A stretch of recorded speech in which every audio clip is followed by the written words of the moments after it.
নমস্কার। আরও একটি নতুন রেসিপির সাথে তানিয়াস রান্নাঘরে আপনাদের স্বাগত জানাই। আজকে আমি দুটি খাবার থালির আয়োজন আপনাদের সঙ্গে শেয়ার করতে চলেছি। প্রথমেই রয়েছে নিরামিষ খাবার থালি। আছে এক বাটি গরম ভাত, নিলাম একটা কাঁচা লঙ্কা, সামান্য একটুখানি নুন নিয়েছি, এক টুকরো পাতিলেবু, দু টুকরো টমেটো আর নিয়েছিলাম কয়েক টুকরো শসা। প্রথম পাতে রেখেছিলাম উচ্ছে ভাজা, সেটা নিয়ে নিলাম। আর করেছিলাম একটা তরকারি করেছি, ফুলকপির যে ডাঁটগুলো হয় একদম পাতলা পাতলা করে কেটে একটু ভাপিয়ে নিয়েছিলাম। তারপরে একদম ছোট, ছোট করে আলু কেটে সেটা ভেজে নিয়েছি। নিয়ে সর্ষে পোস্ত বাটা দিয়েছিলাম, নুন, হলুদ আর সামান্য একটু মিষ্টি দিয়ে এই তরকারিটা তৈরি করা হয়। এটা কিন্তু খেতে বেশ ভালো লাগে। ডালের সাথে খাওয়ার জন্যে করেছিলাম আলু ভাজা, সেটা নিয়ে নিলাম। আর করেছিলাম লাউ শাক পোস্ত দিয়ে। লাউ শাক ভাপিয়ে নিয়েছি, একদম কচি ডাঁটগুলো নিতে হবে আর অল্প লাউ শাক কচি শাকটাই নিতে হবে।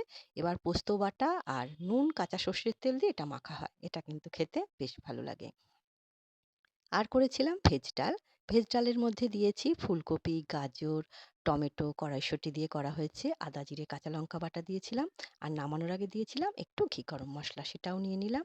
আর ১ গ্লাস জল তো আছেই। সম্পূর্ণ নিরামিষ থালির আয়োজন আপনাদের কেমন লাগলো ছোট্ট একটা কমেন্ট করে অবশ্যই জানাবেন। খেতে কিন্তু নিরামিষ থালি বেশ ভালো লাগে। কারা, কারা পছন্দ করেন অবশ্যই জানাবেন। আরেকটা ছিল আমিষ থালি। আমিষ থালির মধ্যে আছে ১ বাটি গরম ভাত, নিলাম একটা কাঁচা লঙ্কা, সামান্য একটুখানি নুন নিয়েছি, আর নিলাম কয়েক টুকরো শসা।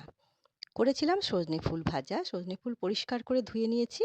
এবার এর মধ্যে একদম জিরি করে লঙ্কা কুচিয়ে দিয়েছিলাম, নুন, হলুদ, একটু পোস্ত আর কালো জিরে আর চালের গুঁড়ো দিয়ে মেখে মুচমুচে করে বড়া ভেজে নিয়েছি। ধনেপাতার বড়া করেছিলাম। ধনেপাতাগুলোর মধ্যেও একদম জিরি করে কাঁচা লঙ্কা কুচিয়ে দিয়েছিলাম, নুন, হলুদ আর চালের গুঁড়ো দিয়ে মেখে বড়াটা তৈরি করেছি। আর করেছিলাম রুই মাছের পাতলা করে ঝোল। বেগুন ভেজে তুলে রেখেছিলাম। তারপরে কালো জিরে, কাঁচা লঙ্কা ফোড়নে দিয়ে এই মাছের ঝোলটা তৈরি করা হয়েছে। এত পাতলা হয়েছিল কিন্তু খেতে বেশ ভালো হয়েছিল। অবশ্যই একবার ট্রাই করে দেখতে পারেন। আশা করছি আপনাদের নিশ্চয়ই ভালো লাগবে। আর করেছিলাম ডিমের কারি। ডিমটা একটু লাল করে ভেজে নিয়েছিলাম। এবার পেঁয়াজ ভেজে নিয়েছি।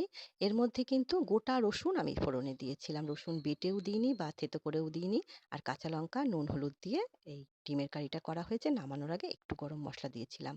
শেষ পাতে খাওয়ার জন্য আছে টমেটো খেজুরের চাটনি আর ১ গ্লাস জল তো আছেই। আজকে দুটি আয়োজন আপনাদের কেমন লাগলো অবশ্যই জানাবেন। সবাই সুস্থ থাকবেন, ভালো থাকবেন।